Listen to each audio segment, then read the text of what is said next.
ദൈവത്തിൻ്റെ അതിപരിശുദ്ധമായ നാമം വാഴ്ത്തപ്പെടുമാറാകട്ടെ. ഞാനിപ്പോൾ നിങ്ങളോട് സംസാരിക്കുന്നത് റോമിലെ കൊലോസ്യത്തിൽ നിന്നാണ്. ലോകാത്ഭുതങ്ങളിൽ ഒന്നാണ് ഈ കൊലോസ്യം. കാരണം 3 റോമൻ ചക്രവർത്തിമാർ പണിതതാണ് ഈ കൊലോസ്യം. Vespasian, Titus, Domitian. 10 വർഷം കൊണ്ടാണ് ഈ കൊലോസ്യം പണിതത്. 10,000-കണക്കിന് ആൾക്കാരാണ് ഈ കൊലോസ്യം കാണുവാനായിട്ട് ഇവിടെ വരുന്നത്. ഒരു കാലഘട്ടത്തിൽ AD 80 കാലഘട്ടങ്ങളിലൊക്കെ 50,000 തുടങ്ങി 80,000 വരെ ആൾക്കാർ ഇവിടെ കാഴ്ചക്കാരായിട്ട് ഇതിൻ്റെ ഗ്യാലറികളിൽ ഇരിക്കുമായിരുന്നു. ചക്രവർത്തിമാർ ഇവിടെ കടന്നു വരും വിനോദത്തിന് വേണ്ടി. എന്തായിരുന്നു അവരുടെ വിനോദം എന്ന് നിങ്ങൾക്കറിയാമോ? മൃഗങ്ങളുമായി പോരടിച്ച് കടിച്ചു കീറുന്നത്, മനുഷ്യനും മൃഗവുമായി പോരടിച്ച് കൊല്ലപ്പെടുന്നത്, ഗ്ലാഡിയേറ്റേഴ്സ്, മനുഷ്യനുമായിട്ട് തമ്മിൽ കുത്തി കീറി കൊല്ലുന്നത്, അവരുടെ രക്തം ചൊരിയപ്പെടുന്നത് കണ്ടവർ സന്തോഷിക്കുമായിരുന്നു. എന്നാൽ ദുഃഖകരമായ ഒരു കാര്യം കൂടി ഇവിടെ നടന്നിരുന്നു. നിരപരാധികളും ഇവിടെ കൊല്ലപ്പെട്ടു.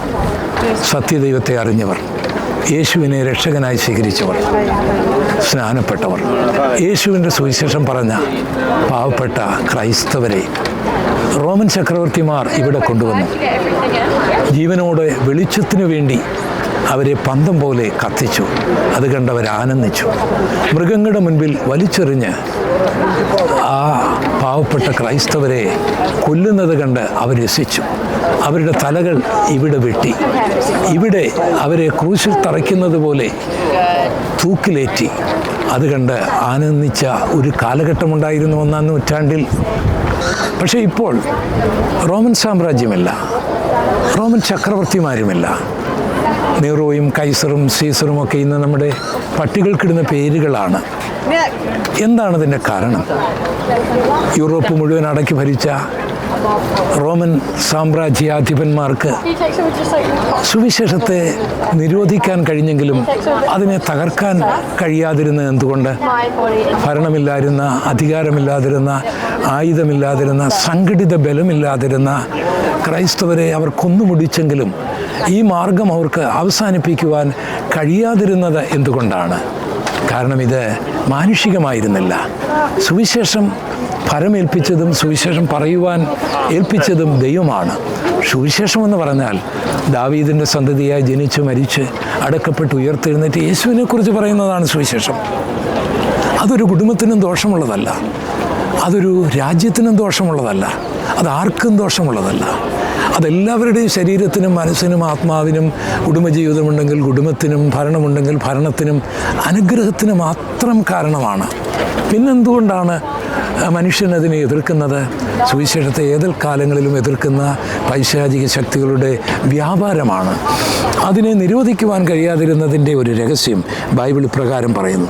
യേശു കർത്താവ് സ്വർഗാരോഹണം ചെയ്യുന്നതിന് മുൻപേ മത്തായിയുടെ സുവിശേഷം 28-ാം അധ്യായത്തിൻ്റെ 18 മുതലുള്ള വാക്യങ്ങൾ, യേശു അടുത്തിയെന്നു, സ്വർഗത്തിലും ഭൂമിയിലും സകല അധികാരവും എനിക്ക് നൽകപ്പെട്ടിരിക്കുന്നു. ആകയാൽ നിങ്ങൾ പുറപ്പെട്ട് പിതാവിൻ്റെയും പുത്രൻ്റെയും പരിശുദ്ധാത്മാവിൻ്റെയും നാമത്തിൽ സ്നാനം കഴിപ്പിച്ചും ഞാൻ നിങ്ങളോട് കൽപ്പിച്ചതൊക്കെയും പ്രമാണിപ്പാൻ തക്കവണ്ണം ഉപദേശിച്ചുകൊണ്ട് സകല ജാതികളെയും ശിഷ്യന്മാരാക്കിക്കൊള്ളുകയും ഞാനോ എല്ലാ നാളും നിങ്ങളോടുകൂടി ഉണ്ട് എന്ന് അരുളി ചെയ്തു. ഇതാണ് ക്രൈസ്തവരുടെ ബലം. പണമല്ല, ആയുധമല്ല, സംഘടിത ബലമല്ല, ഏതെങ്കിലും ഭരണകർത്താക്കളുമല്ല. യേശുവാണ് അവരുടെ ബലം. സ്വർഗത്തിനും ഭൂമിക്കും മുഴുവൻ അധികാരമുള്ള യേശുവാണ് സുവിശേഷം പറയുവാനായിട്ട് തൻ്റെ ജനത്തെ അയച്ചത്.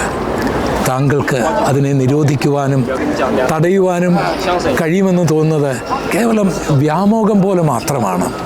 നീറോയ്ക്കത് കഴിഞ്ഞില്ല, ഡൊമീഷ്യനത് കഴിഞ്ഞില്ല, ടൈറ്റസിനത് കഴിഞ്ഞില്ല, ലോകത്തിൽ ആർക്കും അത് കഴിഞ്ഞിട്ടില്ല. പക്ഷേ ഇന്നും ചില ഭരണകർത്താക്കളും ചില വ്യക്തികളും ചില സംഘടനകളുമൊക്കെ സുവിശേഷത്തെ നിരോധിക്കാനും സുവിശേഷകരെ കൊല്ലാനും സുവിശേഷകരെ ജയിലിലടയ്ക്കാനുമൊക്കെ അവർക്ക് കഴിയുന്നുണ്ട്. പക്ഷേ റോമൻ ചക്രവർത്തിമാരുടെ ചരിത്രം ഞാനിവിടെ നിന്ന് പറയുന്നത് പോലെ ഇവരുടെയൊക്കെ ചരിത്രം ഒരു ചരിത്രകാരൻ എഴുതുമ്പോൾ അവരുടെ ഭരണം നശിച്ചതായിട്ടും അവർ തകർന്നതായിട്ടും മാത്രമേ എഴുതുവാൻ കഴിയുള്ളൂ. സുവിശേഷത്തിന് ഒരു അതിജീവന ശക്തിയുണ്ട്. ഉദാഹരണമായിട്ട് കേരളത്തിൻ്റെ കിഴക്കേറ്റമായ കൊച്ചറയിൽ ഒരു പാവപ്പെട്ട ഹൈന്ദവ ഭവനത്തിൽ ജനിച്ചു വളർന്ന ഒരു ഗോപാലകൃഷ്ണനായിരുന്നു ഞാൻ. ഞാനൊരു സുവിശേഷ വിരോധിയായിരുന്നു. ബൈബിൾ തെറ്റാണെന്ന് സമർത്ഥിച്ചിട്ടുണ്ട്. പക്ഷേ പരിശുദ്ധാത്മാവിനിൽ പ്രവർത്തിച്ചു. യേശുവിനെ ഞാൻ എൻ്റെ രക്ഷകനായി സ്വീകരിച്ചു. ഞാനിപ്പോൾ നിങ്ങളോട് സുവിശേഷം പറയുകയാണ്. ഇതിനെ എതിർക്കും തോറും വളരുക തന്നെ ചെയ്യും. കാരണം ഇത് മനുഷ്യൻ്റേതല്ല, ഇത് ഏതെങ്കിലും ഒരു മതത്തിൻ്റേതല്ല, ഏതെങ്കിലും ഒരു രാജ്യത്തിൻ്റേതല്ല. നീ ശ്വസിക്കുന്ന വായുവും നീ കുടിക്കുന്ന വെള്ളവും നീ നിൽക്കുന്ന ഭൂമിയും നീ കാണുന്ന താരാപഥങ്ങളെയും സൃഷ്ടിച്ച സർവശക്തനായ സർവജ്ഞാനിയായ സർവവ്യാപിയായ ദൈവത്തിൻ്റേതാണ്. സുവിശേഷം സ്വീകരിച്ച് അനുഗ്രഹിക്കപ്പെടുക. സുവിശേഷത്തെ എതിർത്ത് ശാപം വാങ്ങി നശിച്ചുപോയെന്ന് ചരിത്രകാരന്മാർ ഞാനിവിടെ നിന്നുകൊണ്ട് നീറോയെക്കുറിച്ചും വെസ്പേഷ്യനെക്കുറിച്ചും ടൈറ്റസിനെക്കുറിച്ചും ഒക്കെ പറഞ്ഞതുപോലെ പറയാതിരിക്കേണ്ടതിന് സുവിശേഷത്തെ സ്നേഹിക്കുക. സ്വീകരിക്കാൻ മനസ്സില്ലെങ്കിലും അതിനെ എതിർക്കാതിരിക്കുക. അത് നിങ്ങൾക്കും നിങ്ങളുടെ ശരീരത്തിനും നിങ്ങളുടെ മനസ്സിനും, കുടുംബമുണ്ടെങ്കിൽ കുടുംബത്തിനും, മക്കളുണ്ടെങ്കിൽ മക്കൾക്കും, ഭരണമുണ്ടെങ്കിൽ ഭരണത്തിനും അനുഗ്രഹമായിരിക്കും. ദൈവം നിങ്ങളേവരെയും അനുഗ്രഹിക്കുമാറാകട്ടെ.